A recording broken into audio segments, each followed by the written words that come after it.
ladies and gentlemen. In the absence of Eric, I'm going to be presiding tonight. Our board meeting is now called to order. I ask everyone to please stand for a moment of silence and the pledge.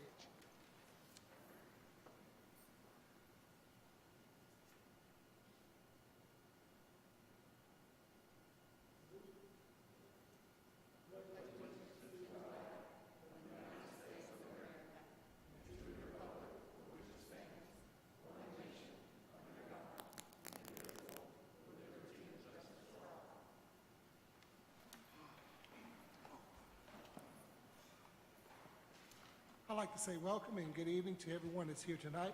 We appreciate you taking time out of your busy schedule to be with us tonight. And at this point, if I can get a motion to adopt the agenda. Made. All those in favor? Aye. Aye. At this point, get approval of the minutes of the March 23rd, 2001 regular board meeting. So moved. And second. Motion by Mr. Reverend Matthews and second by Mr. Simmons. All those in favor? Aye. Aye. Okay, at this time, I see we have a few recognitions on our agenda, which is something that we as a board are always excited to see the great things that's going on in our system and do. So Dr. Derry, I'll start off here. Recognize the ACEA Charles Stewart Mott Award recipient. And I'm going to turn that over to Dr. Derry at this time. Thank you, Mr. Lucas. Good evening, board members. Thank you for allowing us this opportunity to recognize an individual in our school system who is doing amazing work. This award is a state award recognizing excellence in the extended learning space, particularly after school. Ms. Giles Brown, principal of Skyline Elementary School, she's going to come to the podium and introduce this award recipient and tell you a little bit about what's going on at Skyline in their after-school program and why Ms. Blevins is a standout in this position. Dr. Knight is going to take it first and then Ms. Giles Brown. Dr. Knight? So she and I could just do it together. It is my pleasure to recognize one of our 21st century directors that works very hard for our school system. Lindsay Blevins received the ACEA, which stands for Alabama Community Education, Charles Stewart Mott Award. That award is, you have to be recognized by being nominated, not by us, but by the state organization. And she won this year and was presented. It was a virtual conference we didn't get to go to this year. We had to do it virtually. But it's the highest award made by ACEA in memory of the person who started community education, Charles Stewart Mott, in Flint, Michigan in the 1930s. Charles Stewart Mott, who once stated, "Let us be known by our deeds," left a legacy far greater than the General Motors Corporation he helped fund. The Mott Foundation continues to this day to be a national and international leader in promoting democratic ideas, which include community education, grassroots citizen participation, and global awareness of man and his close relationship to the good earth.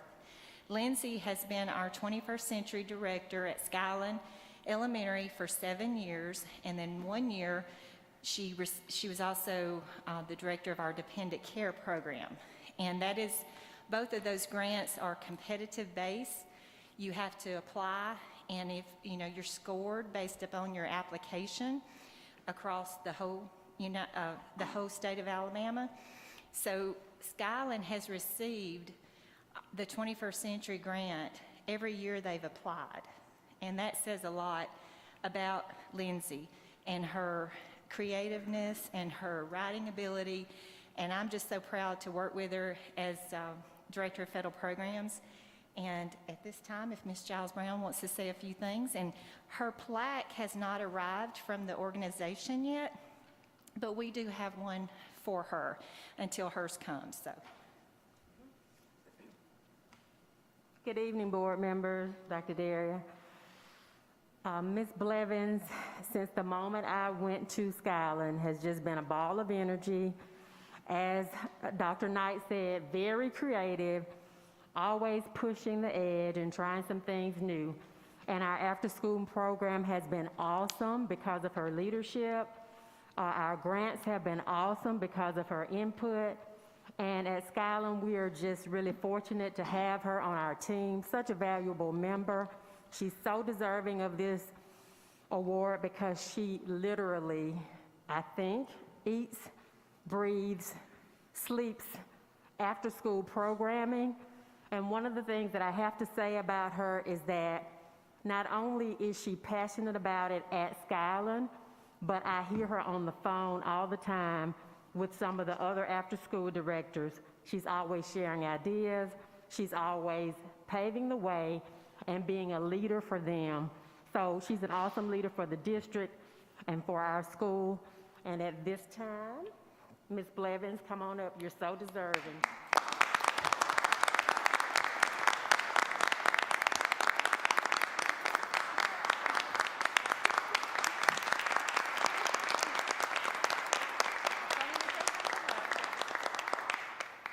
I'm not really good at getting awards. I'm better at like being behind the scenes and doing the work to help other people get awards. So thank y'all for all the kind things, and thank y'all for the opportunity to do the work that it takes to get these awards. So I just want to say thanks. And one thing that Ms. Giles Brown said that it really makes me proud to work with Lindsay is the word mentor. She has mentored many of we have 7 grants in our 21st Century program, and she and I and Ms. Edwards are presenting this summer for the University of Alabama In-Service Center on how to write effective 21st century grants and run an effective program. They called us. So she has been very instrumental to help mentor our other directors as well. And so I thank you from the bottom of my heart and very proud for you. So thank you. Ms. Blevins, before you Mr. proceed, Chair, let me say this. Lindsay, thank you so much. Oftentimes I'm going over to Skyland, you're all over the place, and it's hard to sort of pin you down and to determine what you're actually doing. But we know that you're doing great works. We know you're doing exemplary service, and we're so extremely proud of you. Skyland truly have a gem over there, and one of those gems is you. So thank you so much. We really appreciate it.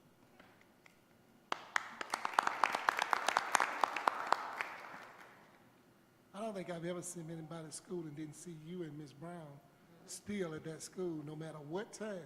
And you know I go by there all the time going to our church, so I always see you two there, no matter when I stop through there. Okay, item number 6, recognize Northridge Middle School as state finalist, recipient of the 2020 Alabama Governor's App Challenge. Dr. Derry? Yes, sir. Thank you, Mr. Lucas. Board members, this item is really cool. This is our first time with this as a recognition in the school system. Governor Ivey established the Governor's App Challenge in 2018 as part of an attempt to really build computer science in the state of Alabama. So this year we had an entry out of Northridge Middle School, and we have a winner at the state level for this Governor's App Challenge. I'm going to ask the principal, Ms. Ingram, to come forward, introduce the teacher at Northridge Middle School who is working with this student, and then a really incredible student with a really incredible app. Ms. Ingram? Thank you. Good evening, board members. I'm super excited to be here because, once again, Northridge Middle students are excelling in what they do. And we have brought to you a student that is doing an amazing job, and it shows in where he stands as a finalist and at the state level.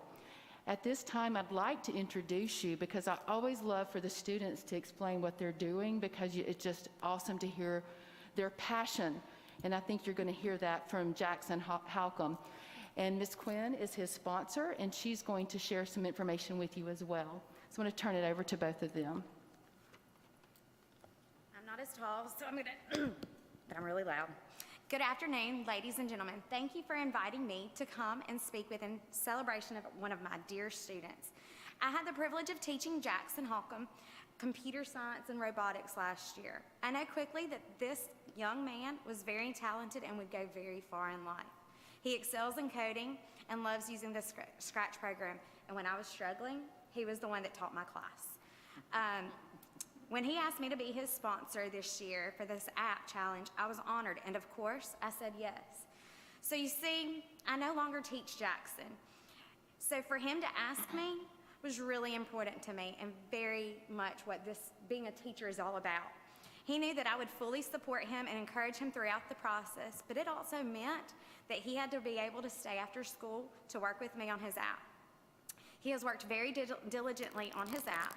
It has been such an exciting journey so far, and I just know that he will continue to wow us all and win the state prize. Help me to congratulate Jackson Holcomb for this big accomplishment.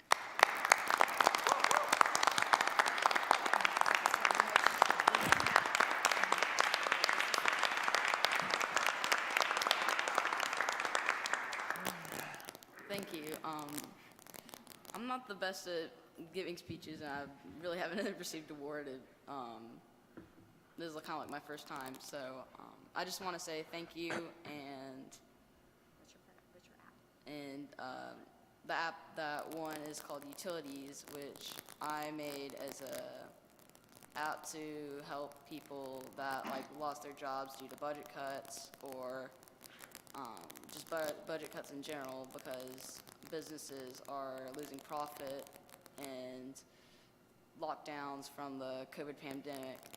But Utilities helps you manage the utilities in your house, such as electricity and water and gas, to say lower your bills and keep that cost to a low, so you don't have to say eat more into your savings account or have to sell your house or anything. Wow. Thank you. Thank you.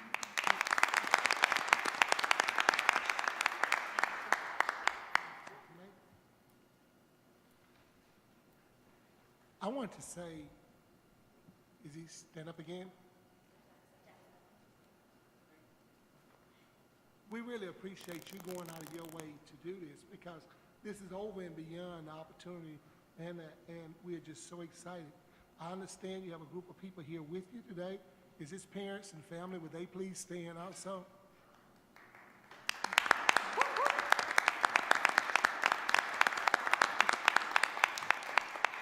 And we appreciate you all supporting him, because the things that he do, we help here at the school system to move it, but without the parent and family support, he couldn't do it, and we can't help him do it without your support. Thank you very much.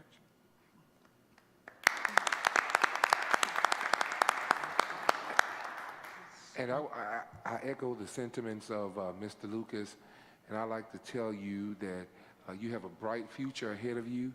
The sky is the limit, and I want you to soar for the sun.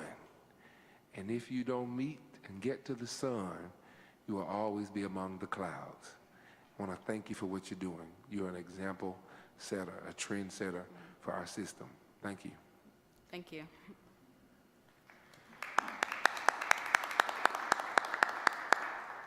Okay, item 7, public comments. I don't think we have anyone that signed up for public comments tonight, so we'll move right on to item 8, informational report for the superintendent and executive administrative staff. Dr. Daria? Yes, sir. Dr. Pope is going to take the podium and do a brief overview of the conceptual plan for our ESSER II funds. Dr. Pope? Good evening, Board. Good evening. So our Road to Recovery overview tonight, basically, at the end of this presentation, hopefully you'll be able to say you can explain the TCS plans to use the $12.5 million that ESSER has provided for us to address the academic learning gaps and loss for 30 months, and also explain the 3 pillars that are addressed in our Road to Recovery. So our timeline started in January and February, when we actually started doing research and development on what was needed for addressing academic loss, did a needs assessment, looked at what other districts were doing and other states were doing, and then March we end up making sure we got more input from our principals, assistant principals, and student support team members. And the months of March and April, we had more connection with the State Department and getting technical assistance as we were developing more planning tools and looking at what our next steps were for our toolkit. The plan is due to the State Department on June 1, but TCS is scheduled to submit this plan in April. The recovery plan implementation timeline, basically, the implementation, the work begins now, but the expiration of the ESSER II funds is September 30th, 2023. The completion of the recovery plan is also is that particular date as well. So when we start recovery, the planning stage, we had to do 4 different things. The first thing, understand exactly what academic and the impact of learning loss on our students in our district. We had to assess exactly where our academic and well-being needs are, and then design of what our recovery plan would look like and align our budget to it as well. The fourth part was monitor. Like, think about, this is a lot of money over a course of 30 months, but we had to put things in place of how we're going to monitor, how we're going to evaluate, and when adjustments is needed, where we will be actually doing that. So we're doing this monitoring, and our plan is on a monthly basis, and we will be communicating to you all and to the to our stakeholders on a regular basis, updating you on the progress and even things that we need to tweak along the way. The State Department has the reserve funds that they set aside and is not part of the $12.5 million, but we have an allocation that's set aside for formative assessments for grades 4 through 8. And as, you know what, we talk about Scantron assessments that we have. Well, we also have a part where Scantron is given 3 times of the year, which is a universal screener to determine where our kids really are. Well, there are also other checkpoints that should be available along the way, which are considered formative assessments.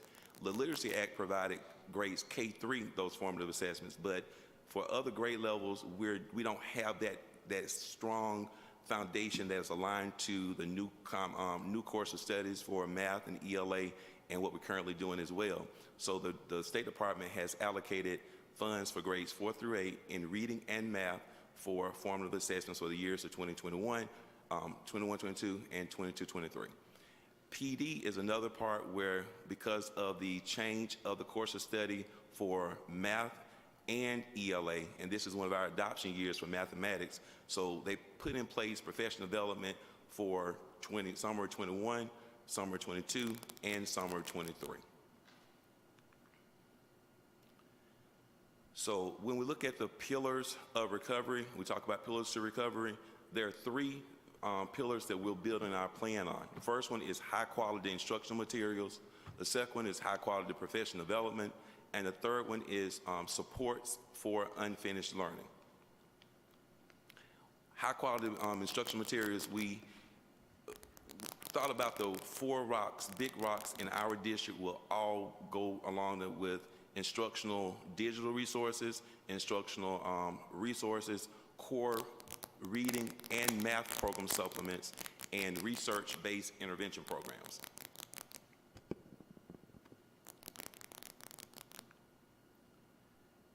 High quality professional development is, in TCS, we want to make sure that that word high quality professional development is relevant and evidence-based, is aligned with our strategic plan.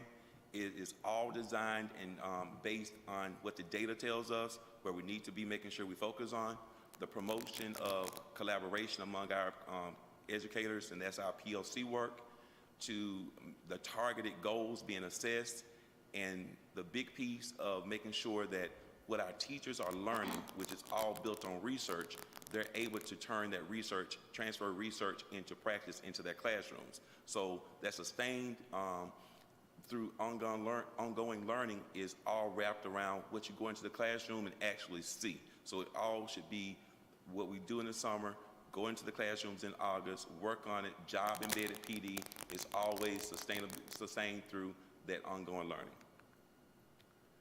The supports for unfinished learning is, when we think about that, is not learning supports, but it's supports for things like remediation strategies, target instruction for small groups and for student learning, and mental health.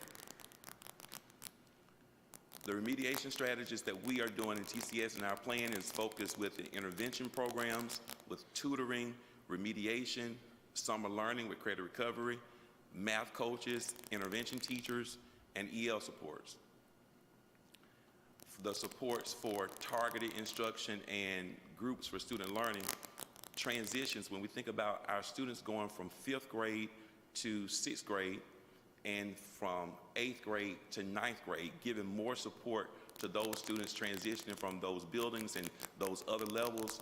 We're putting things in place during the summer to support those kids because we know the pandemic has put some things in place for our students, didn't put things in place for our students, but we have to make sure we are supporting those academic loss of learning for those students that are transitioning to grades.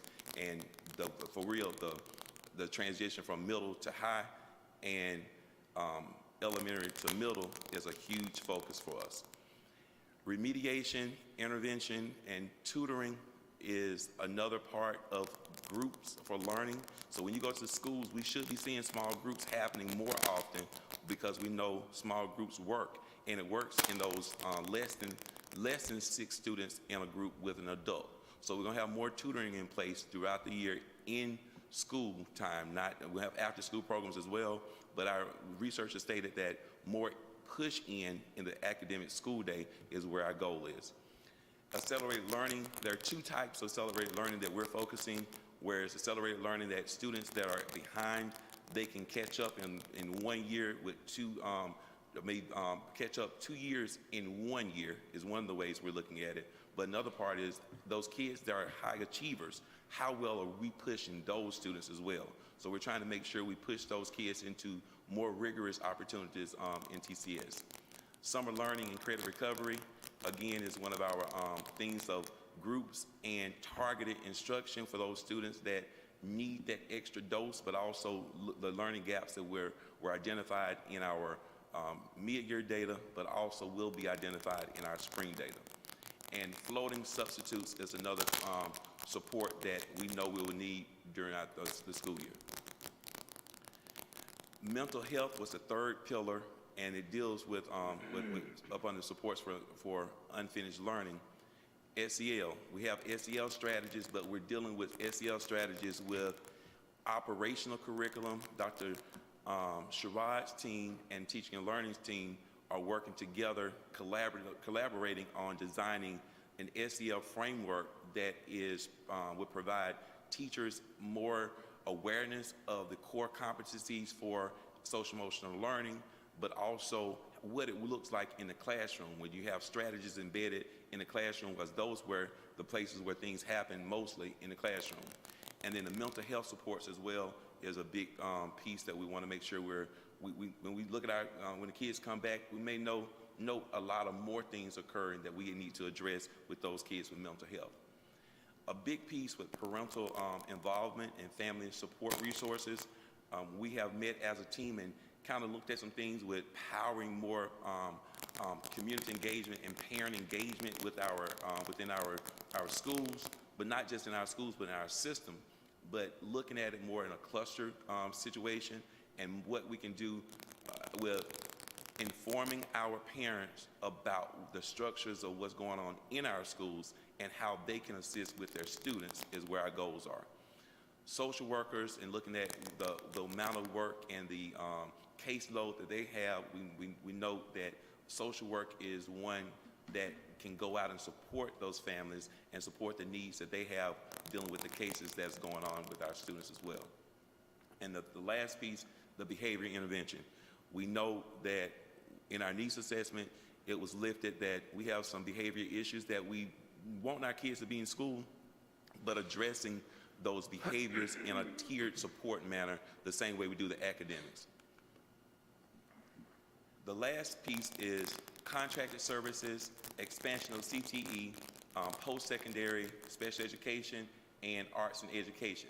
Those 5 bullets are things that when we looked at it, we don't want to leave anything out. So we want, in our plan, we're writing those things in because those are key pieces to the puzzle of TCS. And in the road to recovery, when you look at post-secondary, we know that some of our students that's taking dual enrollment in AP, they need support as well, because when the pandemic hit, they need to be supported in their strides in those courses as well. Facilities is also being addressed in the plan, whereas air quality, Mr. Smith and his team working on air purifiers, making sure that the buildings are safe, clean, making sure that we have disinfectant, we have ample supplies of wipes and Germex and those type things, and repurposing spaces as well.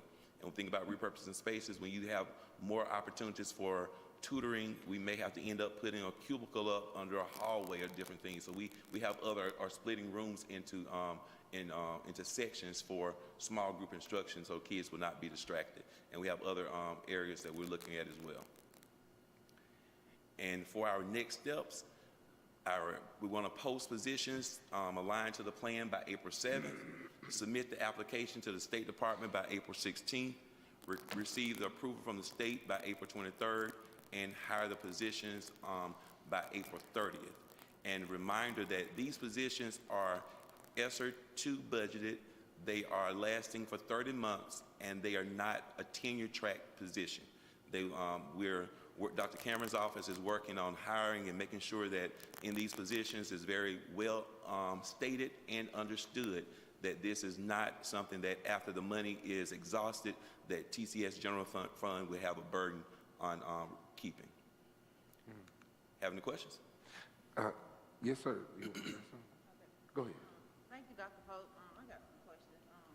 I just saw when you just put it in when will it take place. How many math coaches do we have right now? We don't have, we have no math coaches now. None right now? None. Okay. The children with the IEP, are they included as well as far as mental health, all this stuff? Because I'm looking at, when I say that, I'm thinking about my daughter and a lot of other children who are right now virtual, and I cannot wait until August get here because we will be back. But just making sure they're not behind and catching up on, because a lot of things you're not able to do while you're at home and on virtual. I just want to make sure she's not getting behind, and no other children are getting behind on all their lessons and things of that nature. Yes, ma'am. We're covering the IEP students. We're covering those kids that are virtual, and even the RTI plans. We're noticing where we're addressing RTI plans in summer learning, and we're also addressing it for work for August as well. It's written in the plan as well. Okay. Yes, ma'am. Dr. Pope, thank you so much for giving us an overview of this road to recovery. A couple of questions that I have that I was jotting down while you were talking. Under the ALSDE, has the team identified current students who will most benefit and those who have the most need for this program that we are looking at? Because of the fact that we've had a whole year, I would believe that there should have been a possibility to have identified some of those students that we feel most, that will most benefit from this program. Has the team... Dr. Darius sent a letter to those parents in December.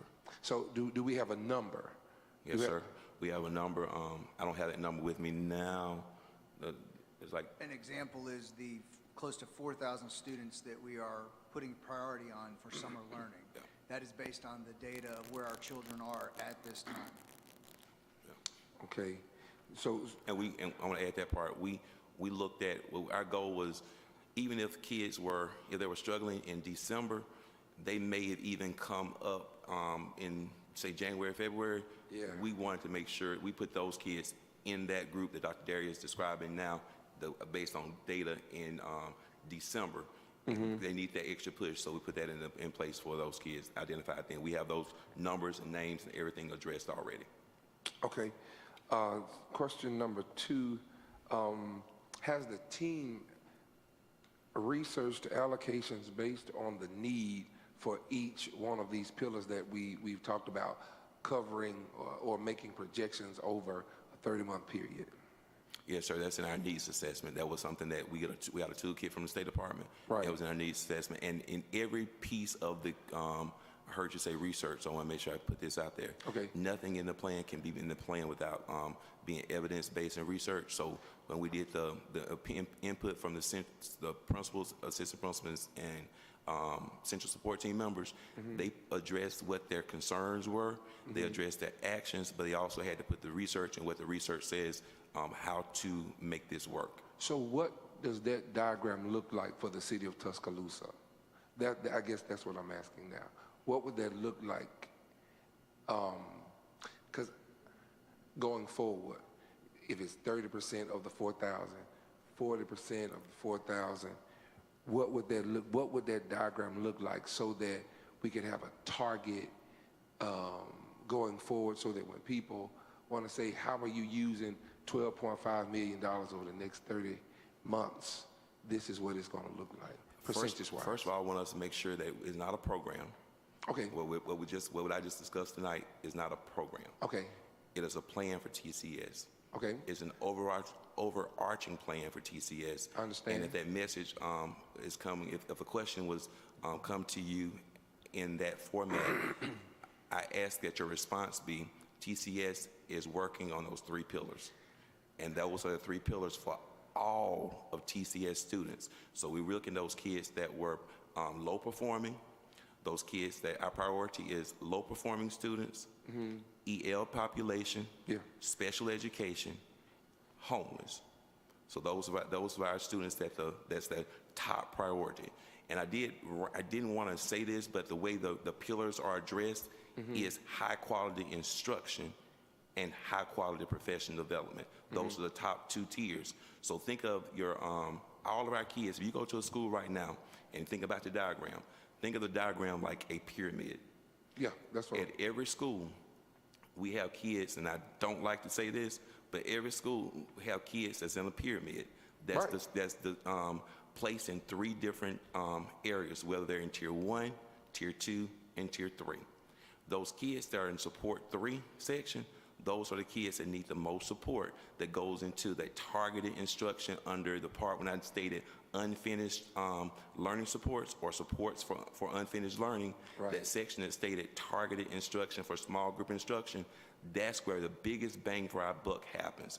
When we walk into classrooms, we have a lot, especially this year because of COVID, a lot of small group instruction did not want to occur because of the close proximity. When we go into classrooms in August, we're going to have small group instruction because research states small group instruction, you're going to get 85% of your students will master small group instruction versus 15% of your students in whole group instruction. So even regardless of whichever building you go into TCS, small group instruction is our focus. Thank you. And you know, I'm a visual learner, so is it possible for us to be able to do a pyramid that can be presented to the board to see, just like we're talking about those tiers? Because I remember we talked about tier 1, tier 2, tier 3, tier 4 of levels of instruction, and to be able to show those who are in the green, those who are in the yellow, those who are in the red, you know, whatever colors that you choose to use, to give a picture of what it's going to look like. I'm not really clear on what you're asking, but first of all, we can't put the names of kids. No, names I on there. want percentages. If you say we have the total 4,000 students, and then you begin to look at those needs assessments that you all have made, is there a way? 'Cause you just said it. I just want to know, can you put it in a form where it can be visualized? You just said it all. Okay. Yeah. My team, the team is behind me, so they're taking in what you state, and we'll produce it after the night. Yes, sir. And then question 3, and I have one more after that. When we talk of mental health, in mental health, have we identified possible triggers that will give you more information and data so we'll be able to support and help those children in ways that their parents may or may not be able to?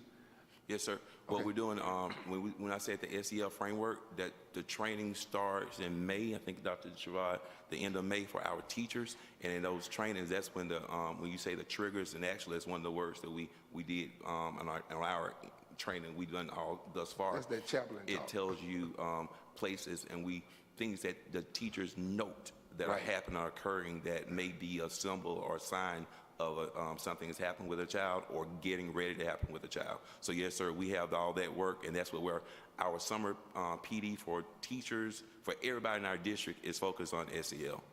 And the last one is, I want to commend you on presenting this information, and I'm hoping that we will push the arts. I don't think you mentioned that much, the arts in the education piece. Yes, sir. Yeah, and because I think that's going to be a great way to kind of hone down and to help many of our kids going forward. And so I just wanted to say that to you. Yes, sir. We included arts and education under, when you look at the PowerPoint, you'll see it under unfinished learning supports. Right. And Dr. Schultz put in the places where he wanted to make sure two things happen with the arts, making sure, for one, those are the areas where Mr. Smith is putting more filters, putting things in place with purifiers to those areas of the band and choir rooms. But also Dr. Schultz identified things that we know that the kids did not go through because of the pandemic, where we wanted to make sure we push in with more professional learning, but other targeted instruction for the arts as well. Thank you, sir. Yes, sir. Mr. Chair. I just want to make sure that we all understand, those who are being brought in to make these systematic changes, there has to be a sense of urgency. Aside from what the State Department is saying, 2.5 years or whatever the case may be, 30 months, there has to be a sense of urgency. And that started yesterday. Since we're coming out of the situation we've been in, we're on our roads to recovery. But everyone has to, from here on down to every person who enters and exits this building, there has to be a sense of urgency, because our children, they are behind, and we don't want to take 2.5 years to catch up. Do you understand? So as much as we can articulate and drive that home to every person who comes in contact with the child, I'll be a happy camper, okay? So just make sure they know a sense of urgency. It's got to be. Yes, sir. And I want to say what you just stated, like give you an example. Summer learning, we put a whole lot more in summer learning this year because our dairy asked for exactly what you stated.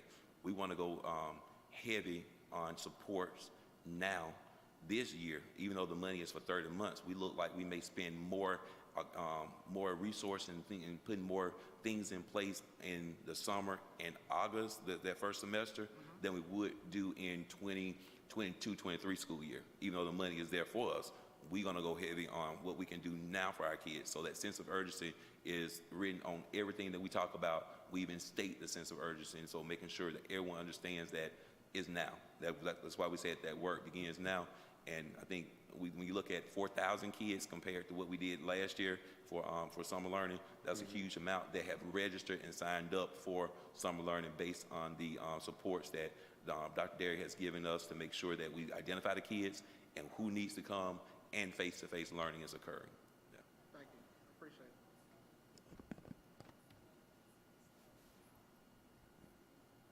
What'd you say? SEL starts this summer. Well. Thank you. Any more comments, questions? Chairman. Go ahead, Mr. Mr. Pope and Jay, this is going to be the big burden on you just as much. Is this money, we're getting a tremendous shot in the arm that we're going to get the opportunity to do some really great things with. And we're going to be able to take some money that was in the general fund and parlay it that would be spent on some of this for a little burden down the road, but we're going to have to get really sharp with the pencil to make sure that a lot of the good practices that come out of this, small groups, more people, more humans, more payroll, as we find and get the successes of those things, we don't need them to end at the end of 30 months or the end of 36 months. We need to make sure that we're budgeting and looking forward to the additional expenses that are going to come after this shot in the arm burns out. So just... Jay, you heard that? But I think it's awesome. It's a tremendous opportunity. You needed that support, right, Dr. Pope? I needed that support. Thank you. You heard that right. Okay. Any more comments? If not, Dr. Pope, we appreciate you doing this excellent report. Thank you, sir. Thank you very much. Okay, if there's no other comments or questions, we'll move to item number 9, introduction of motions and resolutions for first readings. And the first is Receive, discuss first reading revision of policy 7.7, correspondence of all online courses. And I think this is you again, Dr. Pope. Good evening, Board. 7.71. Yes, sir. Good evening, Board. Again, this policy is the TCS virtual policy, and it's for grades 9 through 12 only. We're asking that this policy is saying that the acceptance into the virtual school program is done through an application process. The revisions to the policy are the eligibility piece. The requirements are for full-time virtual students and the enrollment of virtual courses, because we have some students that only take virtual courses. Participants must take all the mandated tests at the and must do so in person at the home school, where the revisions also state that they must be admitted. To be admitted, they must show evidence of successful engagement. Their attendance is not a problem, and that in their previous school year, we're looking at their data, their grades, and their disciplinary records to support that they can be successful in the virtual program. The parents must commit to a year-long virtual school year. It's not like you can come in and go. It is that when you sign up, it's for 1 year, and that's because of staffing decisions as well. And they will be able to do, TCS will provide the extracurricular activities for those students, and this policy was reviewed by the policy committee. Any questions? Dr. Pope. Yes, sir. I talked to Dr. Daria earlier concerning this policy. The previous policy, and this is just jumped out to me when we say must have evidence of successful engagement / attendance in the previous school year. It does not say anything about a GPA, whereas the last one said students who have maintained at least a 2.0 GPA and have had no failing grades the year before entry. My question is, does this revision isolate one particular group and include another particular group based on the way it is written now? Can you word that differently? Because I'm not. Let me word it differently. Yes, sir. So let's say, for instance, there are some kids who've been sick, and they're sick. They can't come to school. That's not enough. That's a different piece. That's 504 takes care of those. Okay. No, that's not the virtual. What we're discussing now is the students that decide that, hey, I don't want to come to school face to face. I want to go to school in a virtual situation in grades 9 through 12. That's our opening is only for grades 9 through 12 for virtual. But if a student is sick, that falls on Dr. Sherrod's team, where it's considered a 504, and sickness doesn't happen. It may end up, the doctor signs off and state that they are in a situation that can't come in for 6 weeks. You know, so we have that covered in our procedures already. And how will students be able to participate in extracurricular activities? They can come So they in. basically be a homeschool, right? They're basically homeschool. Well, not homeschool, but they're virtual school. And They can come they in. only come in for testing, and they'll be at home for the majority of the time. Then they can come to school for playing Extracurricular. sports. Okay. Yes, sir. That's in the same way, like, homeschool students is a situation like that too. They can participate as well. Okay, gotcha.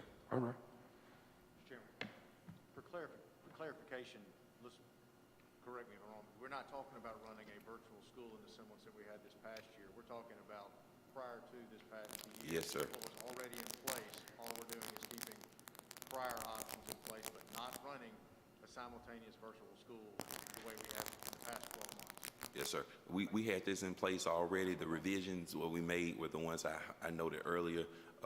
Normally this comes through the office and they did an application for it, but putting things in place, we want to make sure the kids are successful. What we noticed was a piece that's there also. When we notice that they're not successful, this policy states that administratively we can enforce you to come face to face. We see a lot of students that are working, have jobs going on, and they're not focused on their academics. And this puts in place that they have to follow the RTI plan and process like any other student at TCS. Thank you. Yes, sir. What do you, numbers compared to previous years, what are you expecting change-wise? We didn't have heavy numbers. You're talking about the numbers, pre-COVID numbers, right? Right. Yeah, we had low numbers on virtual, maybe like 82 kids. It was very low numbers. If I'm not mistaken, 82 was like the numbers we had. Any idea what you expect? With this, because of COVID, because of COVID with grades 9 through 12, we may have more kids that apply. But the things we put in place now, the RTI piece, where how their attendance look, the universal screener is going to give us an indication of where can they perform well without having a teacher in front of them. So this policy gives us more guidance, but also more support on making sure that students are successful. So just because they apply, this would not say they're just automatically approved to go. Yes, sir. Board members, if I can ask, if you would, the audience is asking us to please slide the mic closer so they can actually hear your comments that you're making. Just for board members, put the mic closer so the audience can hear them. What'd you say? I'm sorry. He just asked the audience. The audience put the mics closer to you so that they can hear. Not you, them. board members. Okay. Any other questions? Yes, sir. One last question. Put the mic closer. How will you select the virtual teachers? How will we select the virtual teachers for this? Okay, this is not, the way this is really happening, you notice, this is online. Teachers are not, this is when we're making sure they understand this. We have Edgenuity's courseware program that you're on it. There's no teacher, TCS teacher tied to it. This is basically almost like independent study. You're doing the work that is prescribed in Edgenuity. You follow that pathway because the program has been designed with the course of study and our curriculum guides. So the pacing is still there, but you're on your own. You may have some check-ins. If you notice, we kind of removed that too. There's no you might not have a synchronous check-in with a teacher. You are pretty much not, you're on your own. Pretty much like college. Like college. Yes, ma'am. So will they just be using Edgenuity as a platform? What about Access? There's some students say that Access is harder than Edgenuity. Some students have said that Edgenuity is somewhat of a remediation and you have time to do it. But when Access, you actually have a real teacher that's pushing you and going forward. It all depends on the courses that they're taking at that time. Okay. And on the application, it states that you have to complete your course that you're taking. Access may not be available for that particular course at that particular time. Gotcha. And again, with Edgenuity, that's our purchase. That's our platform. And in the policy, it states third party. So we do have a third party, which is Edgenuity Access, whatever that third party is. So will you if there's a better if there's a better program academically that will push, our students from where they are to where they need to be, will you bring that back up to the board so that the board can? For another, you're not talking about virtual, right? Yeah. You're talking about, remember now, virtual is not like the Edgenuity you're thinking. Okay. It's the courseware curriculum piece, right, where the kids actually it's not what your baby had at TASPA. It's not a teacher popping in and they can click a button and talk to a teacher. The virtual that I'm talking about now is the platform that we had prior, like Edmentum and all the other school districts use Edmentum or Edgenuity. Those are the two programs that's utilized for this work. Gotcha. And it's basically just the kids are basically teaching themselves. This is a correspondence course, if you think about, or we say online because it is through the platform of Edgenuity. Yeah. And it's been on there. It's been like that for years. That's what we've been doing. There's nothing like Dr. May stated. The kids we want our kids to be in face-to-face. Is it this one? Okay.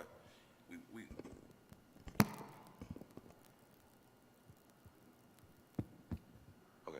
So we want our kids to be successful and putting things in place for them to be successful. That's the reason that policy was revised. Look at what we stated. All the things you said, we don't want to be scared. That's the reason we put those words in place. The words in place states, these kids are already successful. These kids are in grades 9 through 12. The students that will be afforded the opportunities for virtual, they've already demonstrated that the RTI process worked for those students. They're successful kids. They're not at-risk students. So that the piece that we put in place in this policy is for us to not feel the way you just stated. We don't want to be scared because we are being good stewards of these kids. We have to make sure that we're affording those kids the opportunity to be successful. This policy was described and designed for success to happen and not putting those kids out by themselves and they can't be successful. Okay.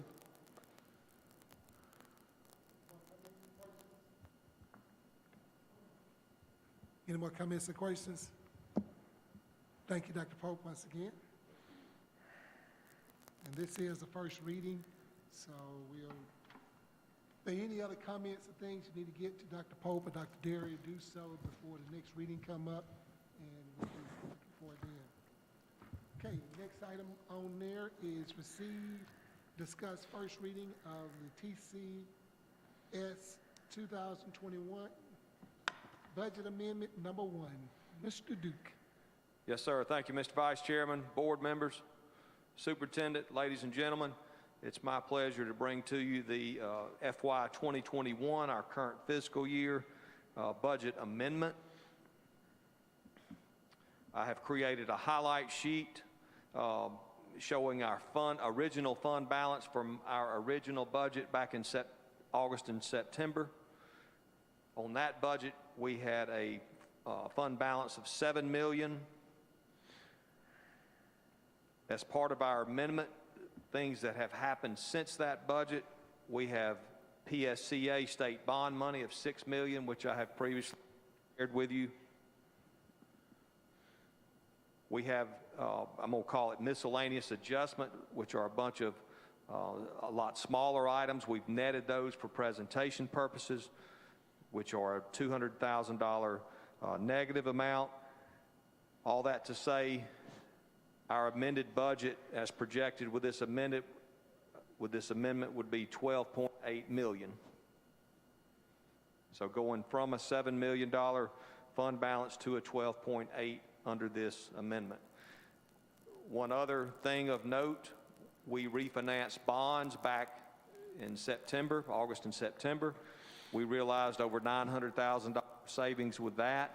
We'll call it $1 million to round it up for presentation purposes. So our debt service fund, where it was originally budgeted, that's the second column on the right, where it was originally budgeted at $8 million, add $1 million in savings from bond refinancing, now that goes to $9 million.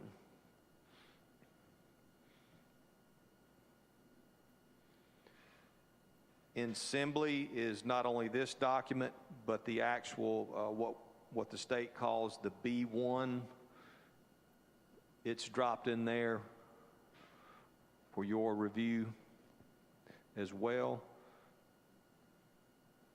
At this point, I'll pause and ask if there's any questions.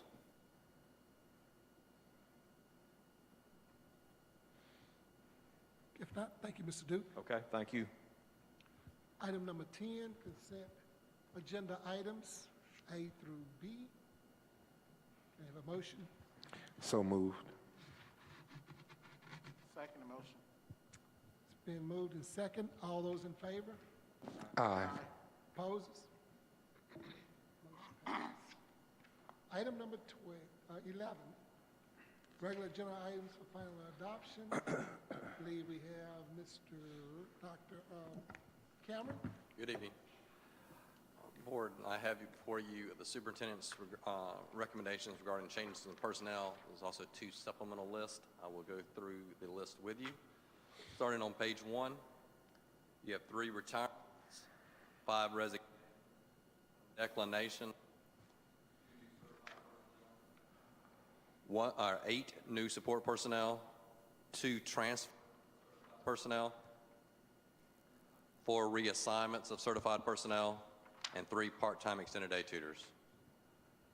To the first supplemental list, you have 2 resignations, 4 new certified personnel, 1 part-time extended day tutor, 174 summer learning academy personnel.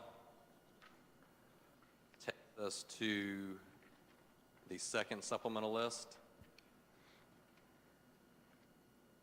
You have 1 new certified personnel and 2 transfer of certified personnel. Okay, before we get a motion, are there any set-asides? Board members?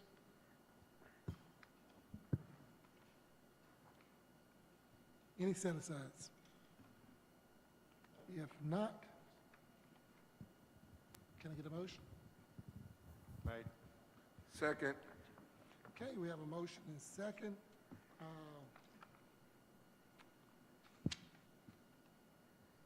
Any comments? If you do have comments, please make those comments by numbers only.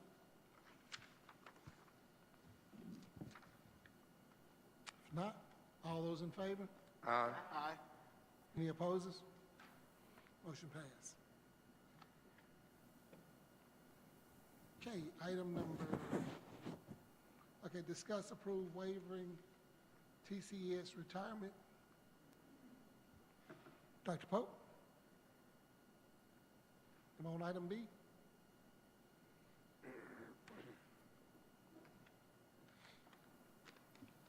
Okay, Semester exam. semester exams. Yes, Board, this recommendation is to waive the requirement of the semester exams for high schools students from May 2021. The high school principals work with the teaching and learning team to recommend that we waive the policy for requirement for this semester. If approved, there will be no exams for those students. The students who are exempt and in good standing would not have to take an exam or come in on exam days. Students who are not in good standing or want to improve their mastery of their standards, they can work that last week, that Monday through Friday of the last week, to do so in a portfolio style and work with their teachers for those that 3rd and 4th 9 week to improve their academic scores. Our high school teachers are familiar with this process because it's the process we did in the fall of 2020. You have any questions? If I was in high school, I don't know if I would like this or not, but I believe a lot of them like this right here. Dr. Pope, what's the reasoning for it? The reason for it? Yeah. Basically, when you look at the, one thing, we noticed that a lot of our students were virtual in high schools, and coming back, that was one of the issues we had with virtual piece. And the other part was what was the most important thing? Making sure that they took a test or making sure that the standards were actually covered before they left for the year. So we felt like making sure the standards were our most important piece. So giving the kids the opportunity to work on their standards that they had any, especially the first semester, that was a big piece. And then in January, seeing what happened then. But if anything that was missing, it's better to get those standards covered and complete those standards than to just push them on out, and then the exam is just a test and not actually helping those kids. So building those portfolios, we have, if you know, I think I put the link in there for you to see that. The way the portfolio is built is all wrapped around standards and how the standards can be supported by the kids, going to the teachers, having one-on-ones, having more time to work on any skills that they had deficits in, especially at the high school level when they have less time to have tier 3 instruction. So that was the main goal. Okay, thank you. Dr. Pope, Board members, before we go any further, can we get a motion? Are we approving this tonight? Yes, sir. So moved. Second. Okay. Continue with One question. discussions. Yeah. Will a student have the option to opt in as opposed to opting out if that child wants to, let's say I've got a B and I'm exempt, but I want to get an A or I want to continue to Yes. push, can they go in? And They still have that. No backup, but we can only go forward. Only go forward. They all have the option to say, you know what, I want to work for higher, because think about the B. The B means they did not master something. Right. So they still have room for growth. I just don't want to discourage that push for the Yes, sir. child that wants to keep We had, going. and like, we're looking at what we did last time, we had a lot of kids that took advantage of that as well. Thank you. Yes, sir. Any more discussions? If not, all those in favor? Aye. Any opposed? Motion passed. Ma'am.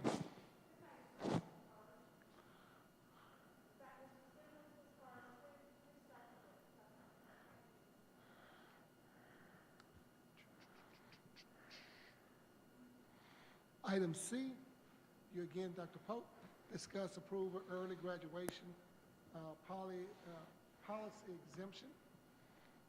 Yes, sir. This is the early graduation policy. We have a 10th grader at Central High School that has completed all the requirements for graduation.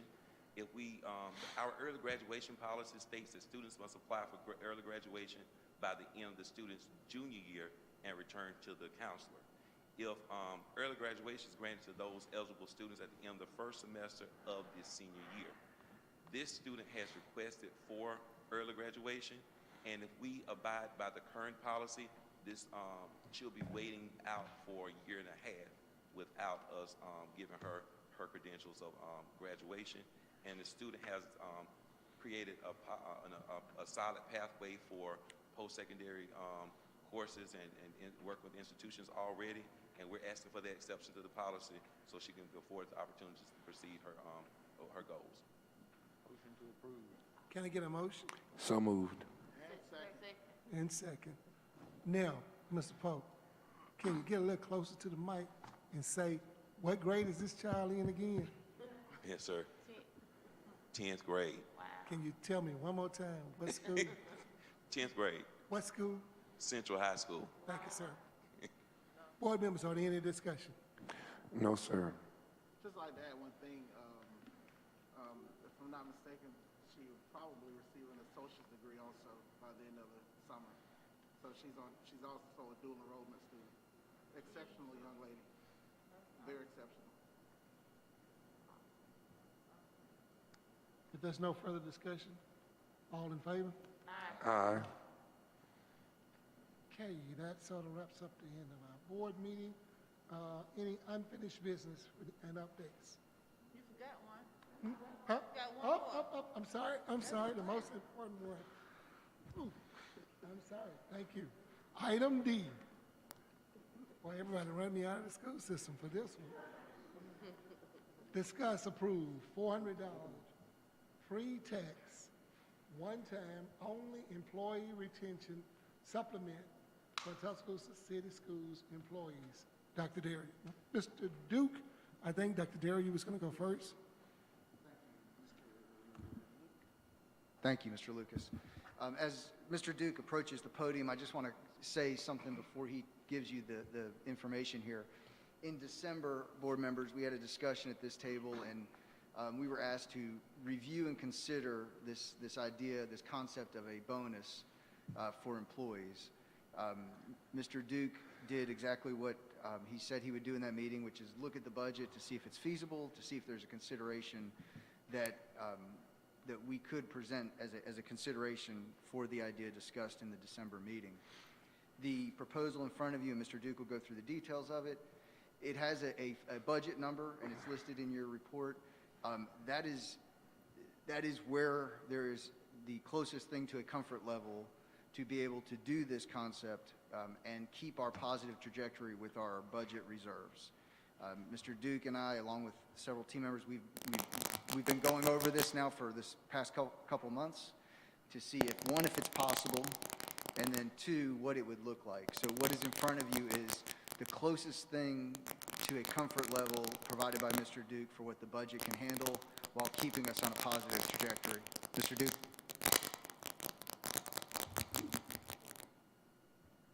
Yes. Can you hear me okay? Yes, sir. Okay, I'll read a few of the key points here, which are dropped in assembly there for you, but it'd be any full-time active employee as of April the 5th, excluding the superintendent, continually employed from April 7th through May 20th, will receive a one-time supplement. We don't use that B word that the superintendent didn't mean to use there earlier,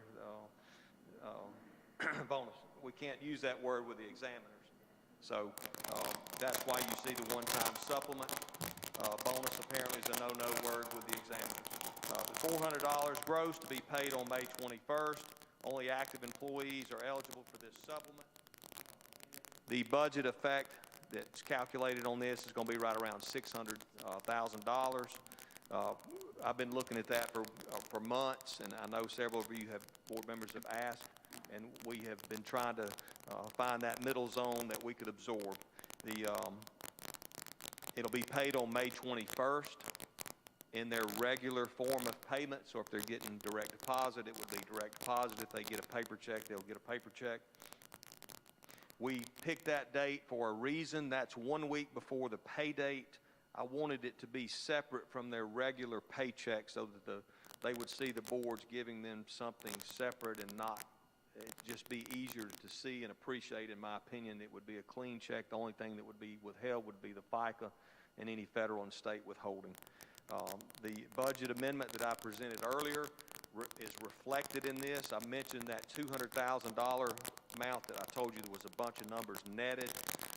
I have computed the effect of this in that number. So the budget amendment that I presented earlier takes into account this one-time supplement.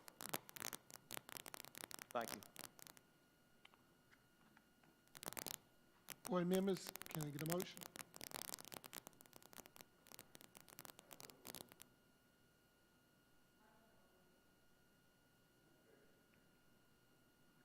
Motion by Ms. Reverend Matthews and second by Ms. Williams. Any discussion? Yes, I'd like to just say a little bit about this. You know, I think that obviously the question is not whether our staff and teachers need to be recognized or show appreciation to, because we know that is a fact. And this board realized that early on. We've done things already. We've provided half days. We've provided Fridays off. Just to give an example of a few things, just to alleviate some of the stress of COVID, as well as to show them that we appreciate them for what they're doing to try to help them out. But you know, the real question is what is the best and most responsible way to show that appreciation? You know, as board members, one of our responsibilities is to make sure that we are fiscally responsible for taxpayers' money. That's one of our jobs sitting on this board. And I personally believe there are better ways to utilize $600,000 for the benefit of our teachers and staff. And I think there's a way you can utilize it that it benefits not just today, but going forward. A way to provide a benefit that doesn't just reward the teachers and staff, it rewards the entire system. You know, I understand why this recommendation was made. I understand that. I truly do. And I won't presume to know what $400 means to each and every one of our employees. I'm not even going to go there because I do not know. But I'm not against this recommendation because of what it does. I'm against it because I think there's a better way to use $600,000 to reward our teachers and staff. Thank you, Dr. Mang. Any other comments? If not, all those in favor? Aye. Aye. Any opposed? Opposed. So moved. Motion passed. Okay, with that, now, any unfinished business or updates? Any board members have any unfinished business?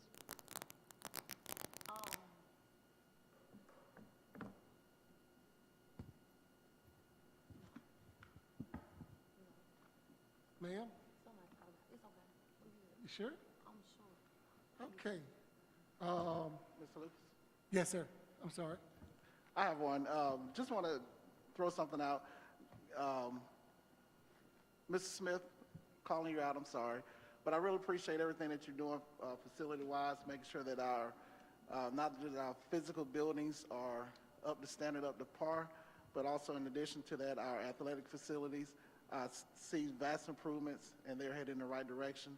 I think a lot of board members know that we host various events throughout the course of the year, and we always getting really good positive comments about our facilities and where we are and the continued improvement that we're making. I really appreciate that. I do want to point out that Central is hosting a regional tournament Tuesday, 8 o'clock. I know that's voting day, April 13th.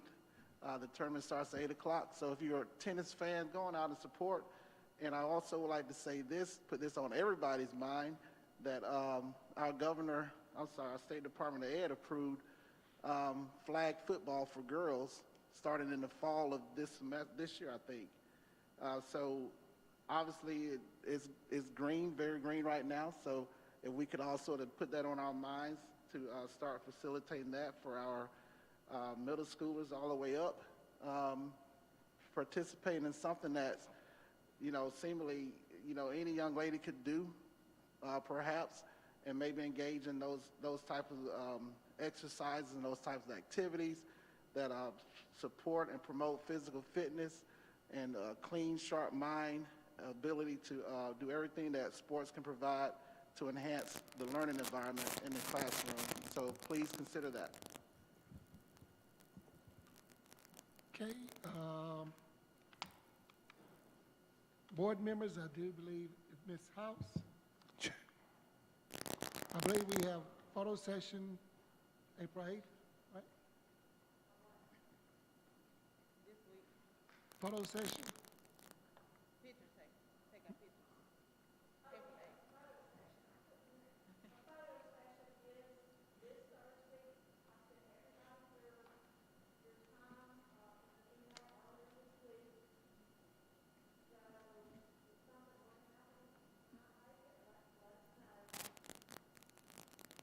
And please don't forget the group photo. I think she also sent out information on shades of outfits to wear and everything, so please prepare. Any other thing we need to get to you? Everybody got every information in Ms. House? Okay. If there's nothing else, meeting adjourned.